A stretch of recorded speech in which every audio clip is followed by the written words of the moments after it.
Bem-vindos a mais um episódio do podcast Perspectivas Miltónicas. Espero que estejam todos bem, esteja tudo bem por aí. Hoje vamos falar de um tema bastante curioso. Aliás, vou falar de um tema bastante curioso. E é a relação entre os jovens e a literatura na era da inteligência artificial. Quem está a dominar o quê?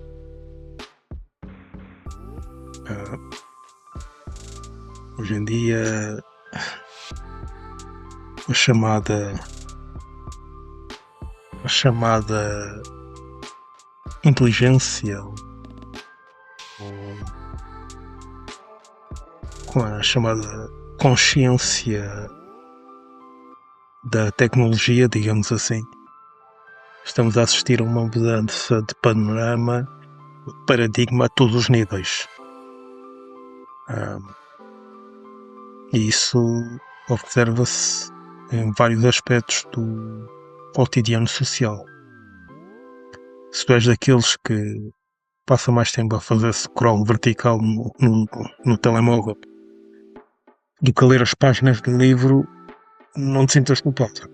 Pelo menos não te sintas sozinho.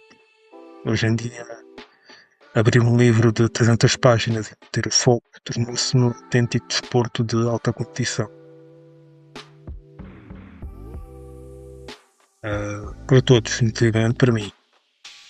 Eu, para conseguir ler um livro hoje em dia, tenho que pôr o telemóvel 3 metros, 5 metros de mim, desligar o Wi-Fi, porque não a dopamina, como o cérebro já está infelizmente viciado, deixa manter o foco para ler. E no que diz respeito aos jovens, diz-se frequentemente que estas novas gerações já não leem. Culpa-se do ecrã, culpa-se a falta de paciência, culpa-se o tédio. Mas eu, ao preparar este episódio, eu dei por mim a pensar: e se o problema for muito mais profundo do que uma mera distração? Pois, pela primeira vez na história da humanidade, os jovens não estão apenas a competir com ecrãs que traem.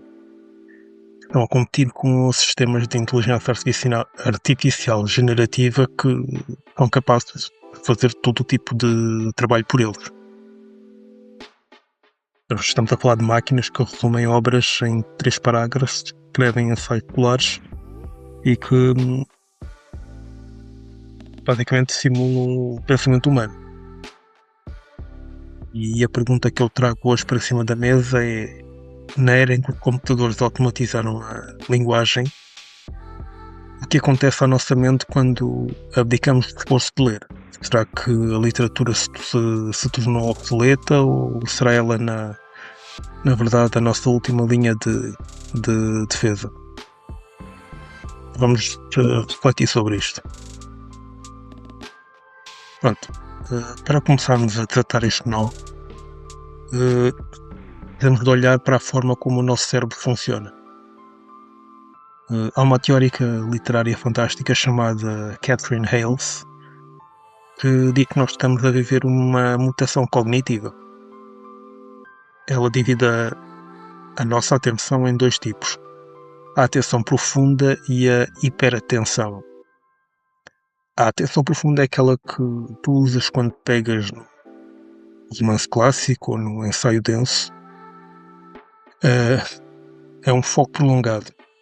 Tu aceitas a lentidão, toleras a ambiguidade do texto e fazes um esforço mental ativo para construir as imagens na tua cabeça. Foi esta atenção que construiu a ciência, a filosofia e os alicerces do mundo em que vivemos. Do outro lado temos a hiperatenção, que é o modo nativo do mundo digital. É o fluxo rápido de múltiplos estímulos, o scroll do TikTok ou do Reels, a procura constante por aquela descarga rápida de dopamina a cada 3 segundos. Se o vídeo demora mais de 15 segundos a chegar ao ponto, tu saltas para o próximo, e assim sucessivamente. No entanto, há que perguntar qual é que é o problema sociológico aqui. Os jovens que nasceram e cresceram imersos nesta economia de atenção digital tiveram uma adaptação sináptica. O cérebro deles adaptou-se à velocidade algorítmica. Por isso, quando um jovem colide com um livro longo, o cérebro dele não consegue ter prazer estético. Depara-se com uma barreira cognitiva, sente uma espécie de ressaca pela falta de estímulos rápidos. O livro e o algoritmo operam em velocidades totalmente incompatíveis. E pronto, adivinha quem tá a ganhar a corrida pelo tempo do jovem. Isto é basicamente, estamos a falar de um vício, né? Se estivéssemos a falar de narcóticos, de vício em narcóticos, pronto, a conversa seria igual. Portanto, é algo que dá que pensar. Mas a história não fica por aqui. Agora entra em cena a inteligência artificial. Pois, hoje, se um estudante universitário, jovem, de ensino secundário, tiver dinheiro muito complexo, ele já não precisa de passar noite em claro. Pode simplesmente ir ao IA e pedir, olha, sobre este capítulo, escrevam crítica sobre os incentivos económicos nesta história. E o dispositivo entrega a resposta gramaticalmente feita em segundos. Incrível. Incrível mesmo. O filósofo Byung-Chul Han faz um aviso muito, muito sério sobre isto. Ele diz que estamos a transitar por uma era de hipocracia. Risco de ser substituído. De facto, é um perigo real. Pois observe-se quando um jovem utiliza a inteligência artificial para resumir um livro, ele não está apenas a poupar tempo para ir jogar ou sair com os amigos, ele está a fazer uma terceirização cognitiva. Ou seja, ele está a delegar à máquina o esforço hermenêutico. E a IA oferece uma ilusão perigosa. Ilusão do conhecimento sem o peso do pensamento. Ela elimina a dúvida, elimina a hesitação, elimina o erro, mas, meus caros, é precisamente na dúvida, no erro e no esforço de quantificar um texto difícil um pensamento crítico.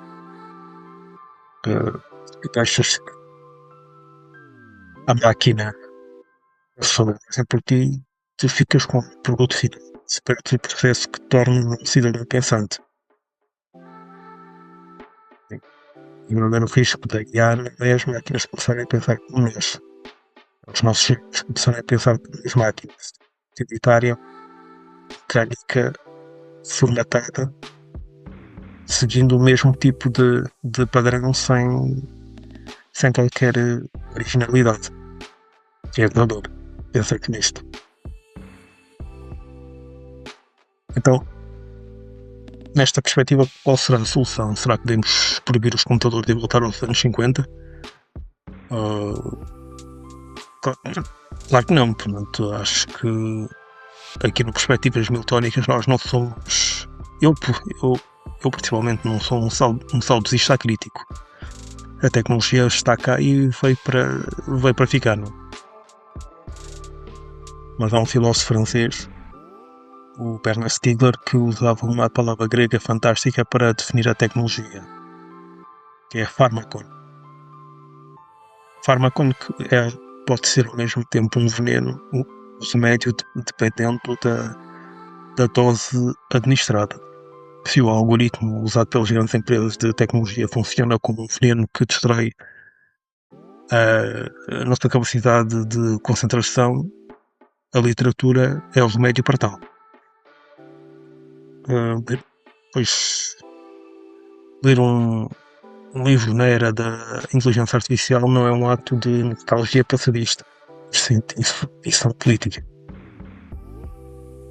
Quando se espelho fechado no ecrã, sentar-se numa cadeira e passar 2 horas a ler, tu não estás a dizer não, ou seja, tu estás a dizer não ao mercado da atenção que quer monetizar cada segundo do teu olhar. Tu estás a afirmar que na tua mente quem manda és tu e não o algoritmo desenhado em Silicon Valley ou noutro conglomerado tecnológico qualquer.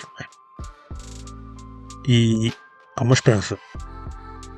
Nós vemos hoje comunidades de jovens nas próprias redes sociais, movimentos com booktubs de leitura digitais, partilham sobre livros físicos, têm redes e se levam o hábito de ler.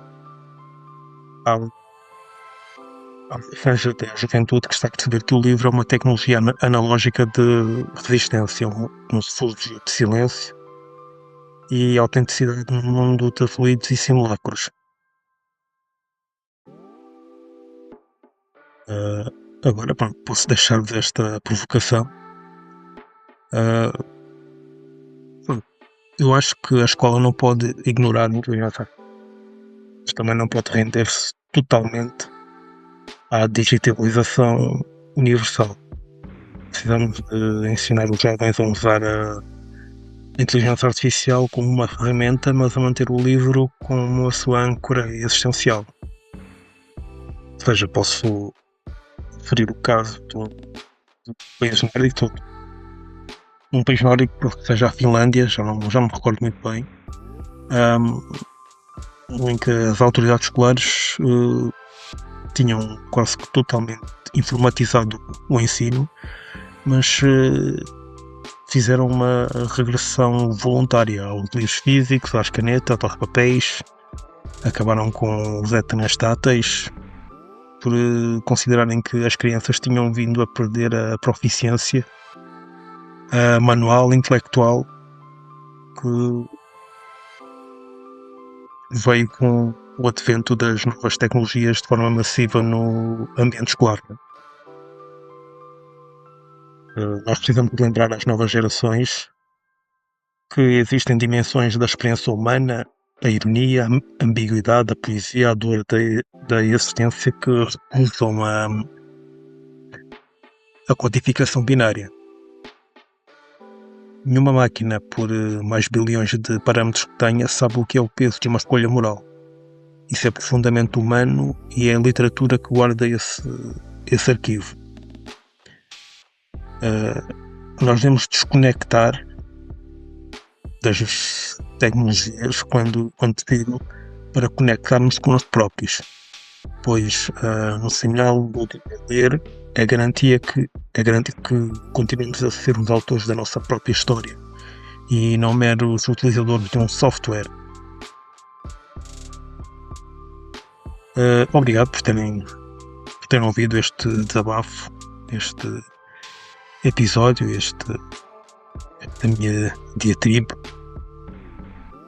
E agora quero ouvir a vossa perspectiva. Acham que a inteligência artificial vai acabar com o hábito da leitura ou vai forçar-nos a valorizar ainda mais o que é humano? Deixem os vossos comentários no vídeo ou então passem no blog perspectivasmiltónicas.blogspot.com, onde publiquei um ensaio completo e aprofundo este tema com as devidas referências académicas. Fiquem bem, boas leituras, se puderem subscrevam, deem like e partilhem com os vossos amigos. Obrigado.